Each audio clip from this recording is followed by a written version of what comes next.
Hi, I'm Casey Reuter. I'm a 3D digital artist. So the goal of this project was conservation and replication of the four herms that were out on the barge at Vizcaya. These sculptures really do take the brunt of every storm that we have that comes through, as the entire barge was intended to do as a breakwater. You may notice that there's actually only three urns in place currently. That's because one of these urns on the east side of the barge was displaced during Irma. Conservation work was done to put that urn back together, and we have decided not to put that one back in place on the barge and instead to create a replica that would sit in its place. Since we were going to put a replica back, this was the perfect opportunity to try to put back something that would be what the artist intended originally. And we actually did this for all four urns. So over the past about 100 years, they've been kind of battered quite a bit by the intense weather in Florida and the ocean. I was tasked with digitally reconstructing them to then be further on used to manufacture some life-sized replications, basically. And so my job was to sort of research and get them back as close as possible to what they were originally intended to be. To start the process, the four herms were scanned by Nicholas Christodoulidis. He took a ton of images and using photogrammetry, recreated them as digital sculptures that I could then take and build off of, essentially. From there, I brought the scans into a program called ZBrush. And in ZBrush, I'm using basically, you can think of it like digital clay.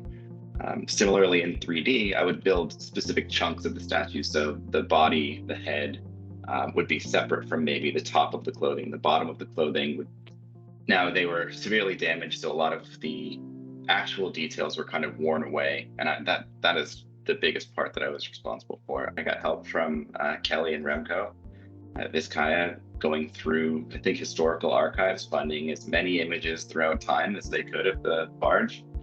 A lot of really zooming in really close on 100-year-old photographs.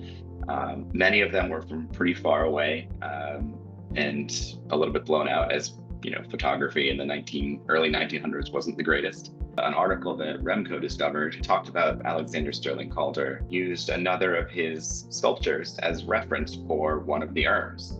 And that was in a sculpture called Nations of the East, I believe. It mentioned that he used one of those models as his reference for one of the urns that had their face hidden.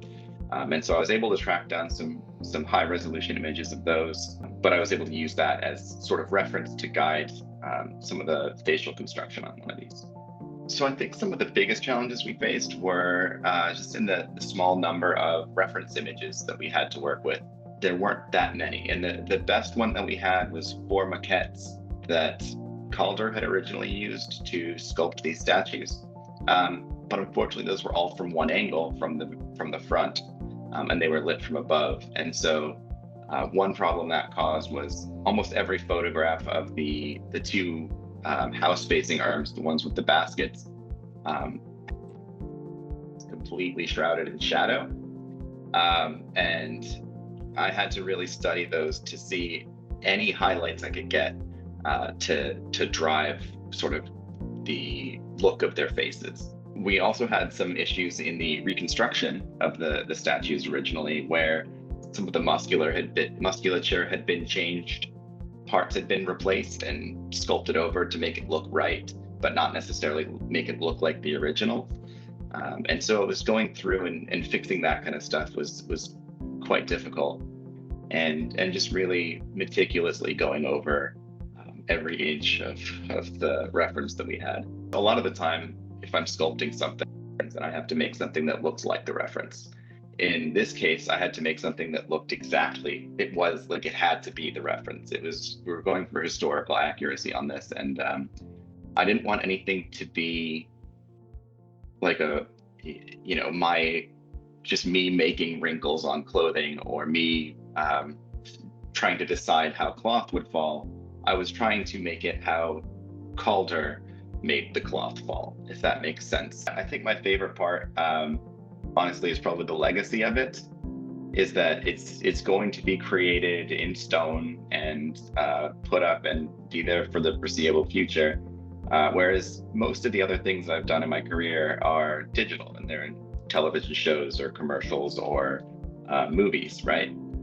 But in this case, this is something more tangible, and I really like that about it. And yeah, I think that's probably my favorite part. Is just, I really can't wait to see them manufactured and created. Part of this project is FEMA mitigation with an interest in strengthening the barge so that future storms will not do as much damage. So the 3 remaining herms will be conserved in place, and we have contracted with RLA Conservation, a local conservation firm, to do that work, and it will be starting soon. This work will also help to strengthen these sculptures as it will address damages that weaken the integrity of the sculpture. Help preserve Vizcaya and its collection. Donate to Vizcaya's Conservation Fund online at vizcaya.org/donate.